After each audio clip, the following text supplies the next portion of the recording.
अस्सलाम वालेकुम dear students, welcome to English with Wadood Khan. आज के वीडियो में हम डिस्कस करेंगे आज जो पीएसटी का टेस्ट हुआ था के डिफरेंट सेंटर्स में। तो उसमें जो इंग्लिश का पोर्शन है उसको हम डिस्कस करेंगे। उसके एमसीक्यूज़ जो है ना आप फिर चेक कर सकते हो आंसर कीज़ कि आपके कितने मार्क्स बन रहे हैं। तो लेट्स स्टार्ट्स। ओके, तो पहला हमारे पास एमसीक्यूज़ है जो इंग्लिश का है। 45 नंबर एमसीक्यूज़ है। Which of the following best represents the connotative meaning of the word home. ठीक है, नीचे कुछ एग्जांपल दिए हैं कि इनमें से कौन सा वो मीनिंग है जो होम की जो है ना आपसे कॉनोटेटिव मीनिंग पूछा गया है, यानी कि इसमें कौन सा ऑप्शन ठीक है। अब इससे पहले जो है ना कि हम इस एमसीक्यूज़ को सॉल्व करें, आपको सबसे पहले कॉनोटेटिव मीनिंग का पता होना चाहिए। ठीक है, कि कॉनोटेटिव मीनिंग क्या होता है, डिनोटेटिव मीनिंग। ये दो तरह की चीज़ें होती है, एक कॉनोटेटिव मीनिंग होता है, दूसरा होता है डिनोटेटिव मीनिंग। यानी फॉर एग्जांपल एक वर्ड है होम, अब इसकी दो मीनिंग हो सकती है। पहला अगर आपको होम का जो मैं बताऊं, इसकी जो डिक्शनरी वाली मीनिंग है ना, होम उसी जगह को कहते हैं जहाँ पे लोग रहते हो। ठीक है, या कुछ दीवारी हो, उसको हम क्या कहते हैं, डिक्शनरी मीनिंग। लेकिन होम के साथ जो आप फीलिंग्स अटैच करते हो, यानी घर का लफ्ज़ सुन के जो आपके जहन में माइंड में फीलिंग्स आती है, दूसरे अल्फाज में इसका जो मेटाफोरिक मीनिंग होती है, इसको हम कहते हैं कॉनोटेटिव मीनिंग।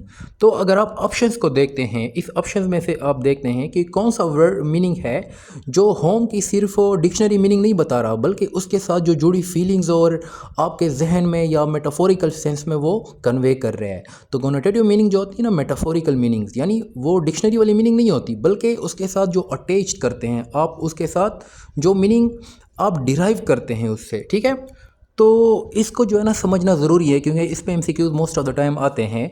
मैं अगर आपको एक सिंपल सा एग्जांपल दे दूं, इससे जो है ना आपको बेहतर समझ आ जाएगी इसकी। और आगे जो है एग्ज़ाम होने वाले हैं, कल पीईटी का है और आगे जो है ना सीटी के भी एग्ज़ाम आ रहे हैं, उसमें भी आपकी हेल्प करेगी। फॉर एग्जांपल हमारे पास एक वर्ड है चाइल्ड। ठीक है, चाइल्ड जिसको हम कहते हैं बच्चा। तो चाइल्ड की जो मीनिंग होती है, यानी डिक्शनरी में इसकी ये मीनिंग है कि एक इंसान होता है जिसकी उम्र जो है ना एक छोटी उम्र होती है। ठीक है, तो उसको हम क्या कहते हैं, चाइल्ड। लेकिन चाइल्ड को हम कभी कभार किसी बंदे के लिए भी हम चाइल्ड का लफ्ज़ इस्तेमाल करते हैं कि वो बिल्कुल बच्चों की तरह है।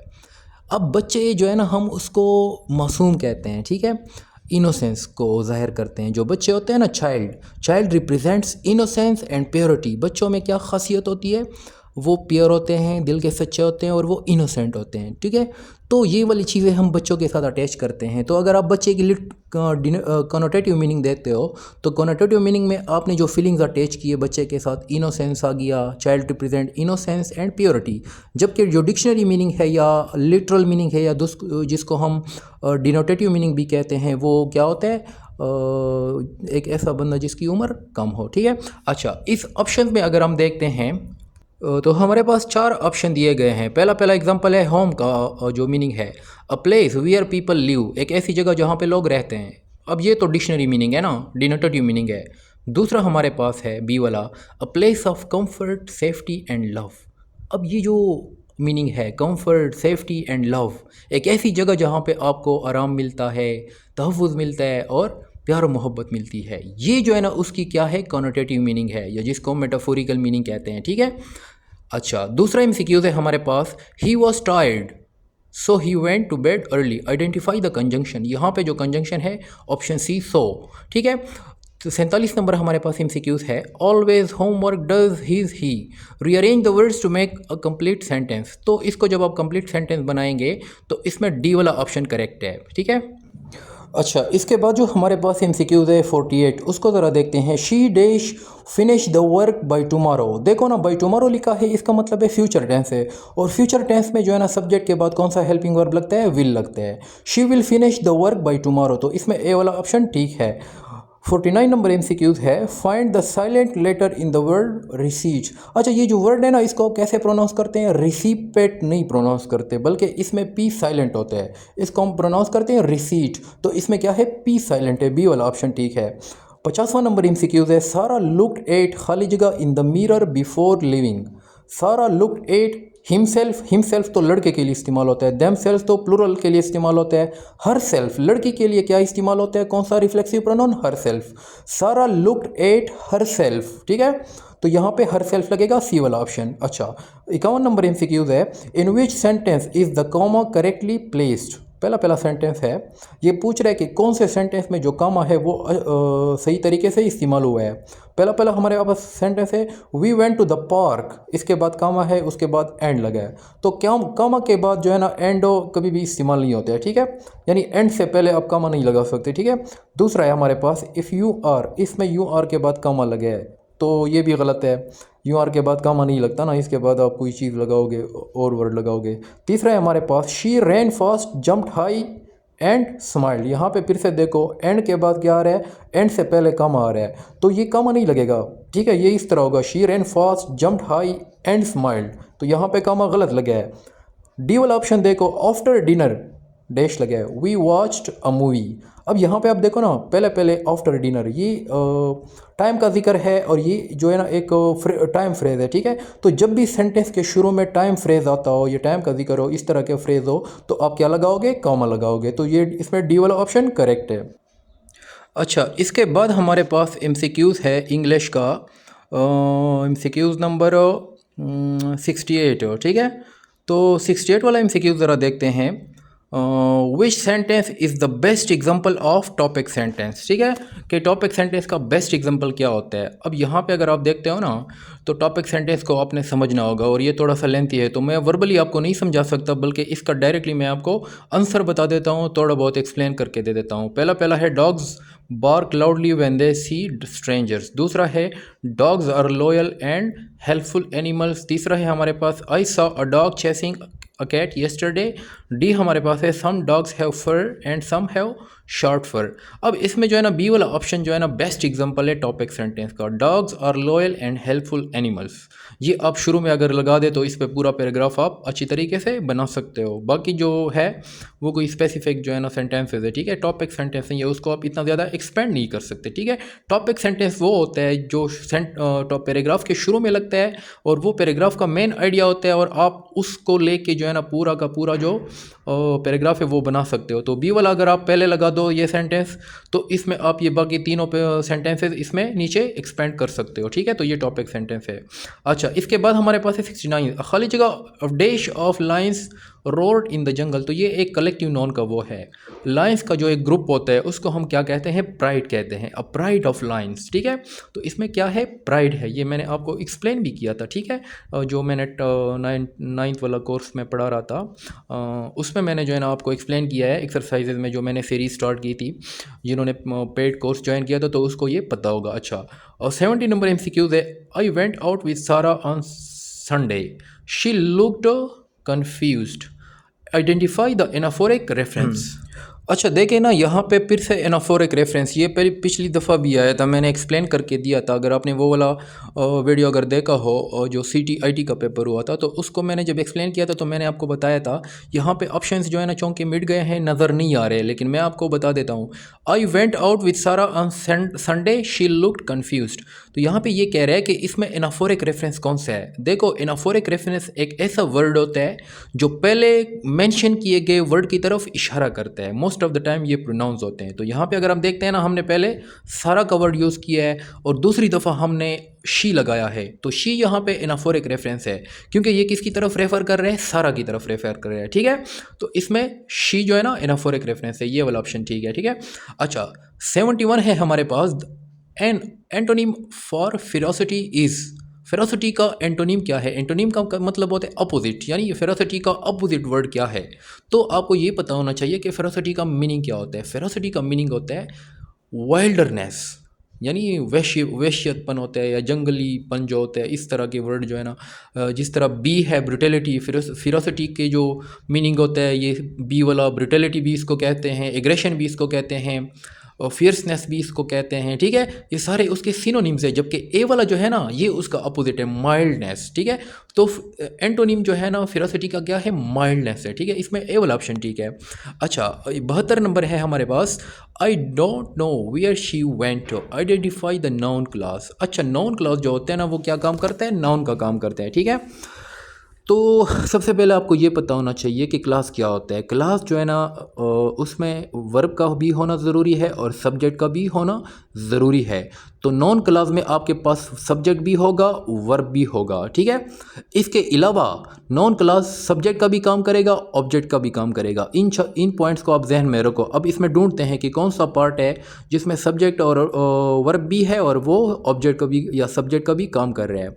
तो अगर पहला वो हम देख लें जुमला, the baby, sorry, I don't no. तो यहाँ पे देख रहे हैं ना, आई हमारे पास सब्जेक्ट है, डोंट नो हमारे पास वर्ब है, सब्जेक्ट वर्ब है, ठीक है। लेकिन यहाँ पे सब्जेक्ट वर्ब जो है ना ये मतलब कि कोई उसका काम तो नहीं कर रहा ना यहाँ पे, ये नॉन क्लास नहीं बन रहा, ठीक है, क्योंकि वहाँ पे ये नॉन का काम नहीं कर रहा, ठीक है। मतलब कि सब्जेक्ट का काम ये नहीं कर रहा ना, ऑब्जेक्ट का काम भी नहीं कर रहा, ठीक है। तो इसमें नॉन क्लास है ही नहीं। अच्छा, दूसरा हमारे पास है बी वाला, वेयर शी वेंट। तो वेयर जो है ना हमारे पास एक क्वेश्चन वर्ड है, शी हमारे पास प्रोनाउन है, वेंट हमारे पास फिर वर्ब है। इसमें भी सब्जेक्ट और वर्ब है, सब्जेक्ट शी है, वर्ब वांट है, लेकिन ये फिर भी नॉन का काम यानी सब्जेक्ट का काम नहीं कर रहा, ना ही ये ऑब्जेक्ट का काम कर रहा है। She Vento. अच्छा, यहाँ पे अगर आप वो देख लेते हैं ना, सॉरी, मैं आपको इसको सिंपल अल्फाज में ज़रा वो करके देता हूँ, ठीक है। I don't know where she went, ताकि आपको क्लियर हो जाए, इस तरह फिर कन्फ्यूजन होगी। इसमें आप देखो ना, आई जो है ना हमारा सब्जेक्ट है, डोंट नो ये हमारे पास वर्ब है। अब डोंट नो वर्ब है, इस वर्ब को एक ऑब्जेक्ट की ज़रूरत होती है। तो ऑब्जेक्ट हमारे पास क्या है, वेयर शी वेंट, ये हमारे पास ऑब्जेक्ट है। तो ये किस चीज़ का काम कर रहा है, ये क्लास भी है क्योंकि शी भी इसमें आ रहा है, वेंट भी आ रहा है, ठीक है। तो शी हमारे पास सब्जेक्ट है, वेंट हमारे पास वर्ब है। वेयर शी वेंट, तो ये यहाँ पे वेयर शी वेंट किसका काम कर रहा है, ऑब्जेक्ट का काम कर रहा है। और ऑब्जेक्ट का काम किसका होता है, नॉन का होता है। और यहाँ पे जो है ना सब्जेक्ट और वर्ब दोनों है इस क्लास में। तो ये यहाँ पे क्या है, where she went noun clause है, बी वाला ऑप्शन इसमें ठीक है। 73 नंबर एमसीक्यूज है, which sentence contains a transitive verb, यानी कौन से सेंटेंस में ट्रांजिटिव वर्ब है। ट्रांजिटिव और इंट्रांजिटिव वर्ब को मैंने डिटेल के साथ जो है ना एक्सप्लेन किया है। अगर आपने वो वाली वीडियो नहीं देखी तो आप देख सकते हैं प्लेलिस्ट में, वर्ब एंड इट्स टाइप्स में आपको समझ आ जाएगी, ठीक है। तो ट्रांजिटिव वर्ब को जो है ना डायरेक्ट ऑब्जेक्ट की ज़रूरत होती है, जबकि इंट्रांजिटिव वर्ब को इनडायरेक्ट ऑब्जेक्ट की उसको जो है ना डायरेक्ट ऑब्जेक्ट की ज़रूरत नहीं होती, ठीक है।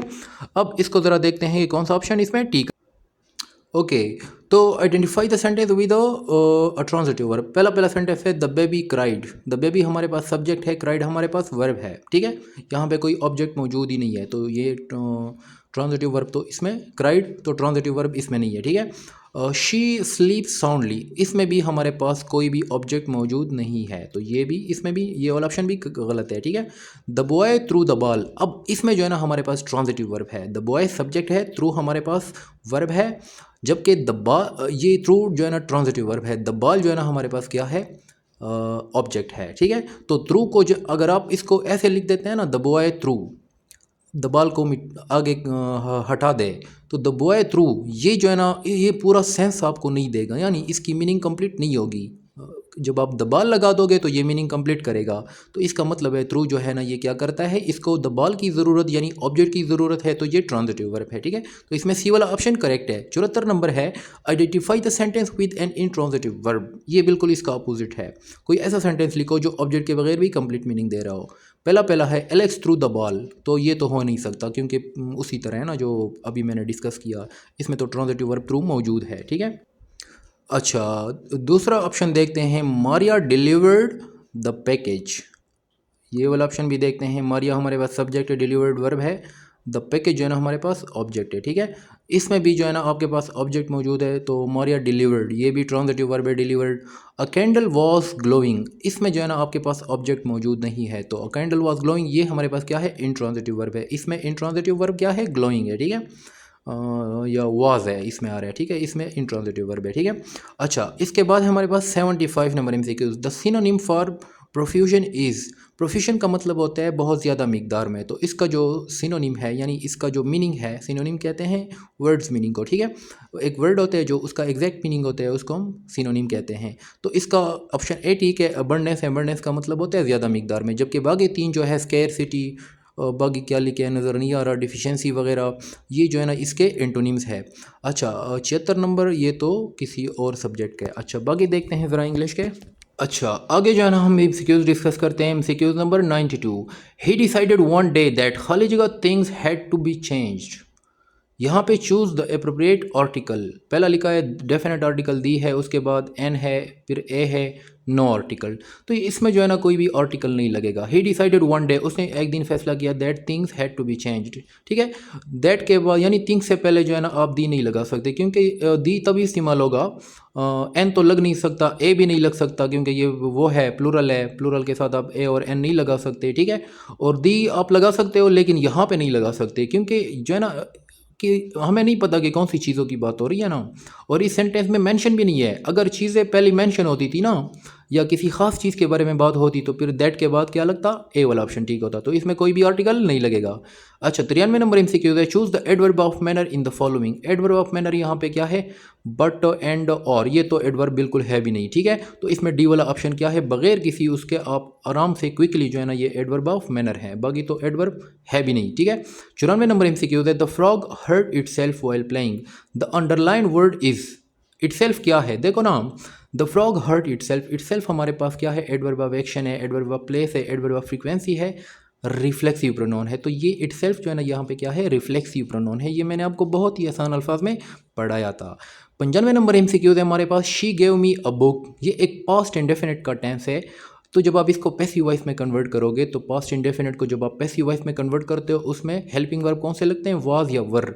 तो आप इसमें देख के पहले में हेल्पिंग वर्ब इज़ लगा है, दूसरे में हैज़ बीन लगा है, तो ये तो नहीं हो सकता। तीसरे में हैड बीन लगा है, ये भी नहीं हो सकता।